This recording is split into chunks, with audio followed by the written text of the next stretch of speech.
Hey guys, welcome back, and it's more of Dos Caminos. Today, part 2 of our cylinder head series. Now we have our heads cleaned, as you can see, and then today we're gonna, clean the casting itself, degrease them, get them ready for valve reinstallation. We're gonna show you how I do it anyway. Take your valves that are all gross and grimy and look like that. And then clean them so they look like new, and it's very easy. And then we'll go over lapping the valves, how to check if you have a good valve seal in the cylinder head, and reassembly. Install springs, valve seals, all that kind of stuff. So, first thing I'm going to do, I'm going to wheel these outside, get them degreased. While they're kind of cooking and degreasing, we'll go over and we'll clean up our valves. And we'll, move along. Should have these all done and put back together by the end of this video, so hang tight.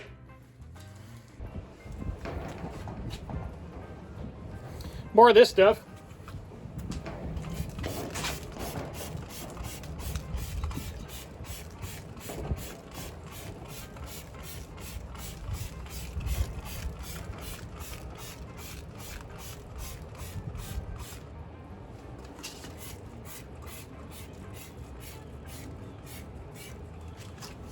And this, you say, well, Art, that's wheel cleaner.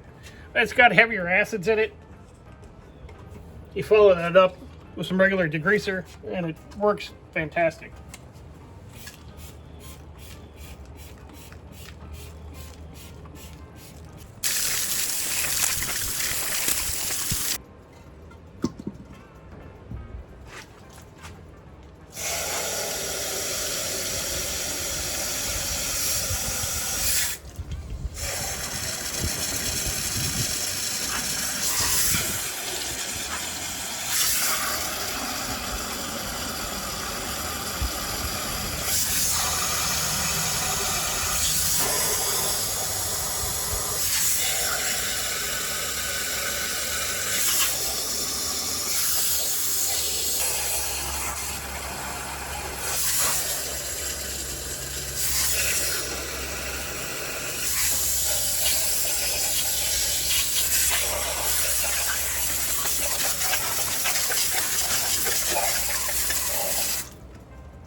Good to go.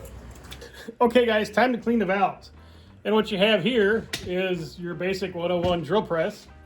Or if you don't have a drill press, you can just chuck these up in a hand drill. Same effect. We get ourselves a little 80 grit. Okay. Turn on our speed, light, speed, clean.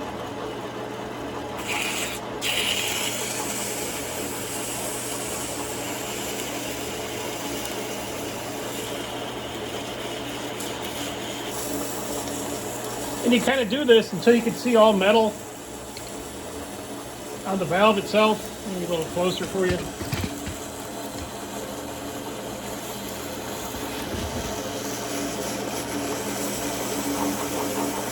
You kind of want to try to stay away with the sandpaper from this top part here, because that's the part that sits in the valve guide. And you don't really want to score that up too much. I think you tag it a little bit, it'll survive. You'll be all right, but you still got nuts up there. Just clean up where your carbon and deposits were.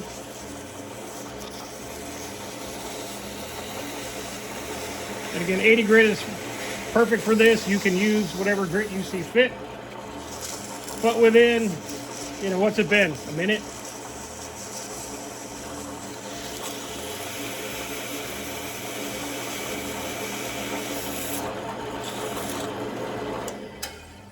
You got a pretty good looking valve. So, and all the way around, is it, like in a lathe and machine perfect? No, but this is good for rebuild status. You can see that the valve is obviously straight. There's no pitting. The surface that we're going to lap to is not pitted. This is a good valve. I'm going to spend a couple more seconds here on the bottom, do 15 more, and then go back to the bench to install them. And this was, again, all of a minute in the drill press, but that's the face. I mean, clean as a whistle, right? That's the stem. All the carbon's gone. And in comparison, okay, this is what it looked like a minute ago. This is what it looks like now. Okay. I believe that's worth the effort. And this is perfectly fine for your rebuild. Okay. Cost is zero. Okay, some sandpaper. Big whoop. And okay, let's call it an hour to do 16 valves. Worth it. And at this point, you might be saying to yourself, well, Art, okay, exhaust valves look good. What about your intakes? Same thing. These generally don't have as thick of carbon on them, but they have a little dip in the face, which you have to clean out to get the carbon out of there. So same thing. We'll put one in the chuck here and give it a minute, and I'll show you how that one worked out.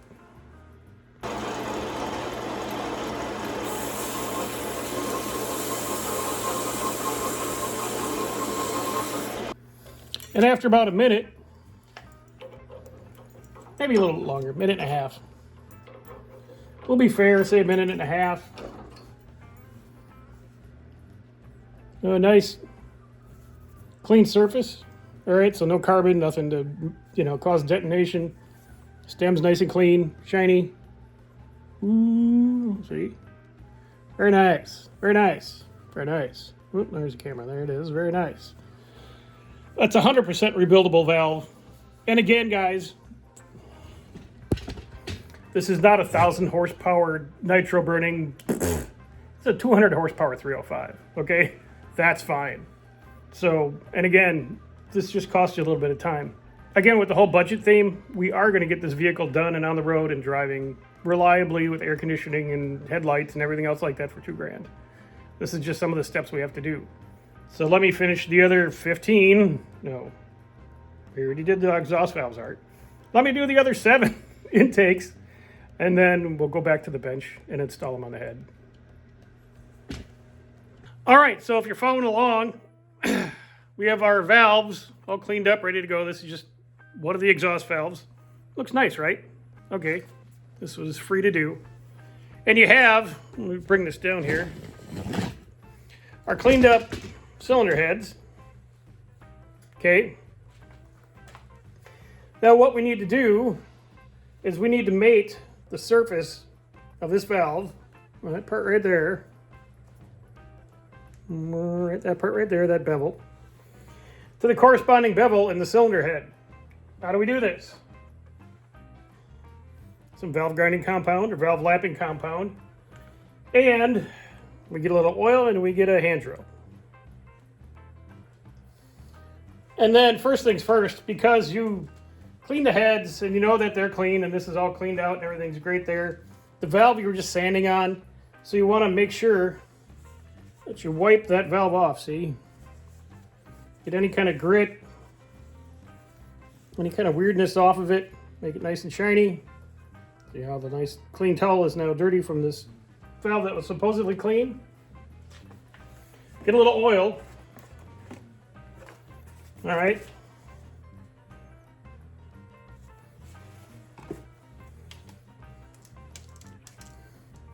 Generously, some lube on there. Install it into your port. All right. Now, I'm gonna have to move the camera here a little bit. And we make sure our valve goes in and out of the guide nice and tight. And the way you can test your guides real cheap and easy is you pull your guide out, you keep your finger on the back side of the valve here, right up top there, and you pull the valve out, and you should feel some suction. In this case, we do. So we know we got a decent rebuildable valve guide. And also, it's not loose. There's no play. Slides nice and easy. Not a problem. Okay, to our valve, we got a little valve grinding compound.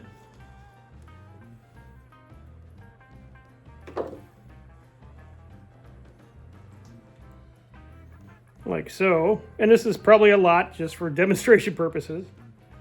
But we get that surface that we want to lap between the valve and the cylinder head. Plenty of compound down there. Again, this is excessive because we're doing it for TV.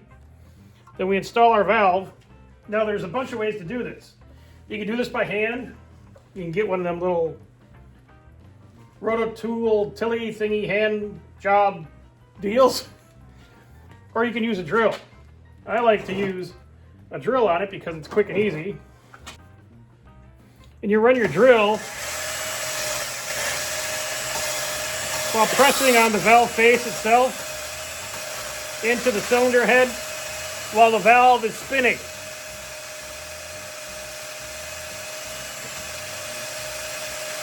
And that creates a nice little wear ring that we'll show you here in a second. But this, again, this does not take long.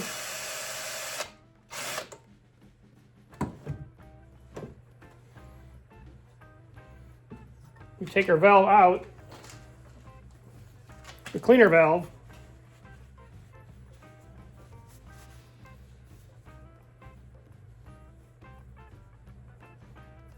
What we're looking for, you see that? That nice defined ring of dull gray. That's perfectly smooth. You want to see the corresponding pattern in your cylinder head. What we're looking for, okay, this radius area here, see where that's a nice clean surface? Not this shiny part, but this next part where it's actually beveled going into the bowl of the cylinder head.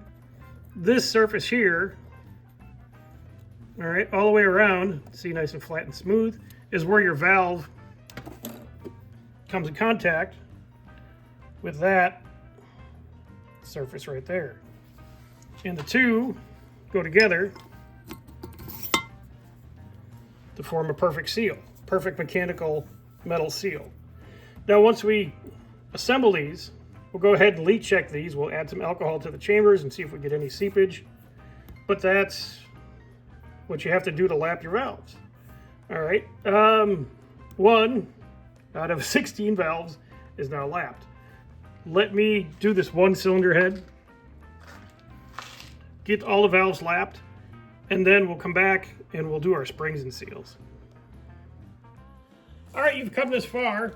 Now it's time to finish assembly and install some valve seals. Now there's two kinds of valve seals you can use. Well, there's more than two, but these are the two most common for guys doing this stuff at home. There's the rubber umbrella seal, which we're going to use on all these. And then there's these little cone type with the metal retainer and the little spring on the end and stuff like that. They're not, this particular set's not going to fit these. These are off of Chrysler. But that's the little top hat style. I don't know. I just like to use the regular umbrella style seal. And these just pop right over the valve. And you want to put them all the way down on that little part that sticks up here, the valve guide head. And then, yeah, your seal's in. Easy, right? All right, now let's pop the valve on. Okay, so we have our valve seal on. Now we need to assemble the rest. We start with our spring and our spring cap. All right. On top of that goes our retainer. Like so.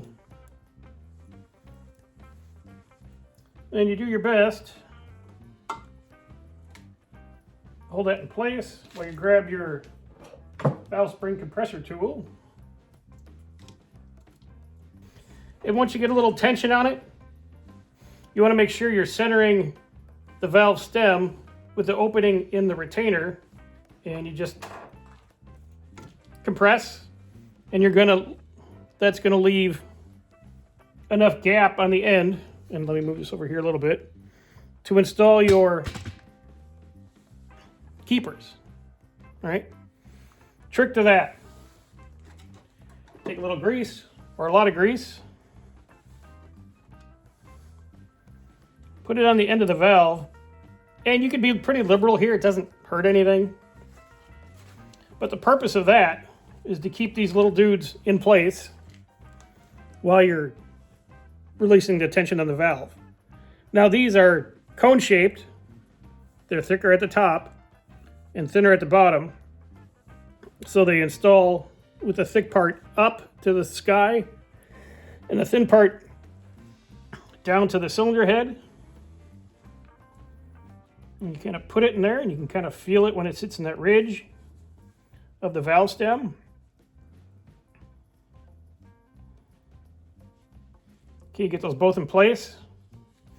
And now this next step is very important.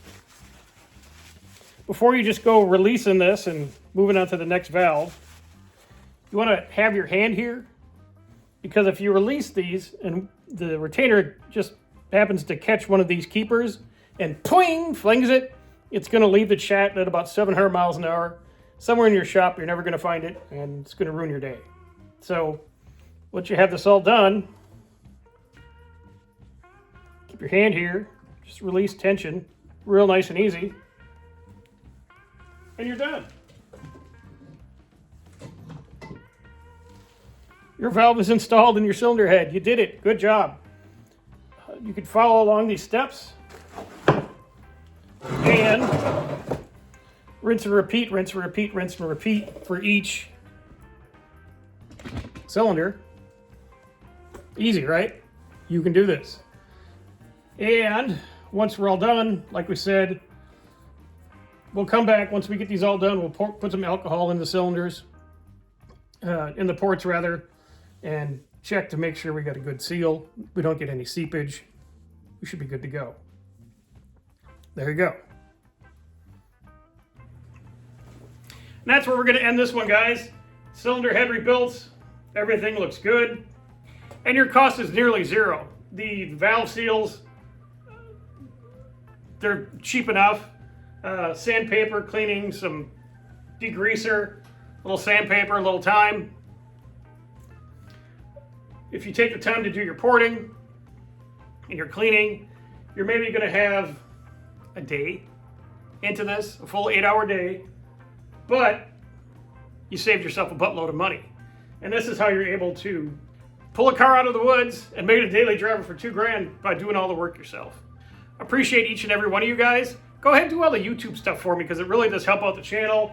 Like, sub, hype, dance, do whatever you got to do. And then importantly below also, comments, questions, comments, concerns below. You like the series, you don't like the series, stuff that I did that you like, I don't like, let me know about it. It's the only way to improve, right? Right. So I got a little bit of work left to do here yet, guys, but I appreciate it, and we'll see you next time. Thanks.